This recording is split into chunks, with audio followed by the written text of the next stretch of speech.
ভাঙ্গুড়ায় বাউত উৎসবে মেতেছে শৌখিন মাছ শিকারীরা। চলন বিলের আলো ডেস্ক।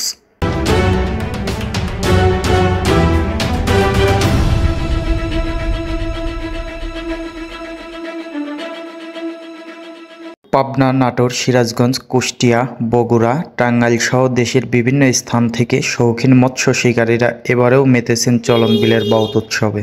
বিলের নানা প্রজাতির মাছ শিকার যেন বাউত উৎসবে পরিণত হয়। শনিবার 30 নভেম্বর ভোরের চোখে পড়ে পাবনার ভাঙ্গুড়া উপজেলার রুহুল বিলে এমন দৃশ্য। বিভিন্ন স্থান থেকে কাকডাকা ভোরে কারো হাতে পলো, কারো হাতে খেয়া জাল, বাদাই জাল সহ মাছ ধরার নানা উপকরণ। দল বেঁধে বিলে নেমে মনের আনন্দে মাছ শিকার শুরু করেন। কেউ পাচ্ছেন বোয়াল, কেউ বা শোল, কেউ বা রুই, কেউ বা কাতলা, অনেকে ফিরছেন খালি হাতে। এভাবেই চলন বিলে মাছ শিকারে মেতেছেন শৌখিন মৎস্য শিকারীরা। জানা গেছে, পাবনার ভাঙ্গুড়া উপজেলার রুহুল বিলে দল বেঁধে মাছ ধরার এই আয়োজনের নাম বাউত উৎসব। দেশের বিভিন্ন স্থান থেকে বাউত উৎসবে অংশ নেন নানা বয়সী হাজারো মানুষ। তবে এবছর বিলে মিলছে না কাঙ্ক্ষিত মাছের দেখা। এতে হতাশ ও ক্ষুব্ধ মৎস্য শিকারীরা। তাদের অভিযোগ, অবৈধ জাল আর গ্যাস ট্যাবলেট দিয়ে মাছ ধরে নিয়েছে প্রভাবশালীরা। ফলে মাছ ও পোকামাকড় মরে গিয়ে পানিতে সৃষ্টি হয়েছে দুর্গন্ধ। পাবনা ফরিদপুর আঞ্চলিক মহাসড়কের ভাঙ্গুড়া ইউনিয়নের পাটুলিপাড়া গ্রামে গিয়ে দেখা যায় রাস্তার পাশে সারিবদ্ধভাবে দাঁড়ানো অন্তত 20টি বাস। এসব বাসে কুষ্টিয়া, নাটোর, টাঙ্গাইল, সিরাজগঞ্জ থেকে এসেছেন অনেক মৎস্য শিকারীরা। এবার অনেকে easy bike, autorickshaw, motorcycle, van সহ বিভিন্ন যানবাহনে এসেছেন। এরপর রুহুল বিলে অভিমুখে ছুটে চলে মানুষ। ভোরের আলো ফোটার আগেই বিল পারে হাজির নানা বয়সী হাজারো মানুষ।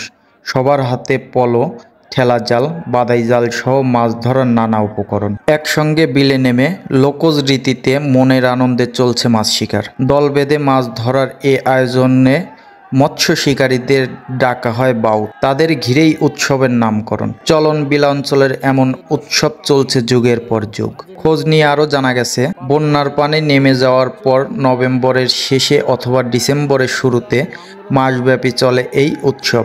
সপ্তাহের প্রতি শনি ও মঙ্গলবার ভোর থেকে বিলাঞ্চলের পূর্ব নির্ধারিত এলাকায় দল বেঁধে মাছ শিকারে নামেন বাউত প্রেমিকরা।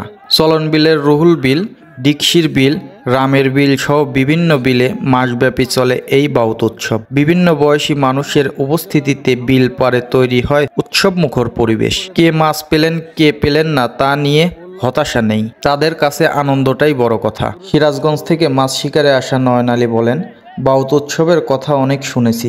এবার সিরাজগঞ্জ থেকে 6টি বাস নিয়ে 2 শতাধিক লোক এসেছি মাছ ধরতে। এত লোক একসঙ্গে মাছ ধরার আনন্দই আলাদা, খুব ভালো লাগছে। নাটোর থেকে বাউত উৎসবে আসা আরেক মৎস্য শিকারী আব্দুল মালেক বলেন, প্রতি বছরই আসি এই বাউত উৎসবে, কিন্তু এবার মাছ নেই বললেই চলে।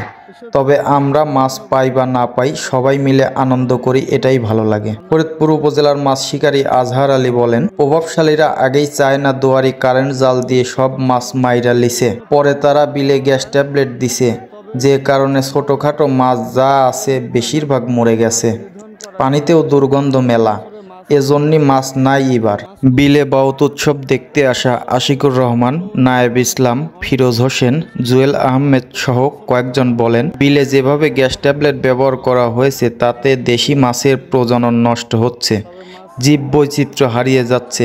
প্রকাশ্যে অবৈধ চায়না দুয়ারি ও কারেন্ট জাল ব্যবহার হচ্ছে। এখনই প্রশাসনের ব্যবস্থা নেওয়া উচিত, না হলে আগামীতে দেশি মাছের সঙ্গে বাঙালি সাংস্কৃতিক এই উৎসবও হারিয়ে যাবে। এ বিষয়ে ভাঙ্গুড়া উপজেলা মৎস্য কর্মকর্তা মোহাম্মদ নাজমুল হুদা বলেন, মাছের প্রজনন ও জীব বৈচিত্র্যের ক্ষতি না করে বাউত উৎসব পালন করতে হবে। এ বিষয়ে মৎস্য শিকারীদের সচেতন হতে হবে। সেই সঙ্গে বিলে গ্যাস ট্যাবলেট বা অবৈধ জাল ব্যবহার করে মাছের ও পরিবেশের ক্ষতি করছে এমন অভিযোগ পেলে মৎস্য আইনে ব্যবস্থা নেওয়া হবে।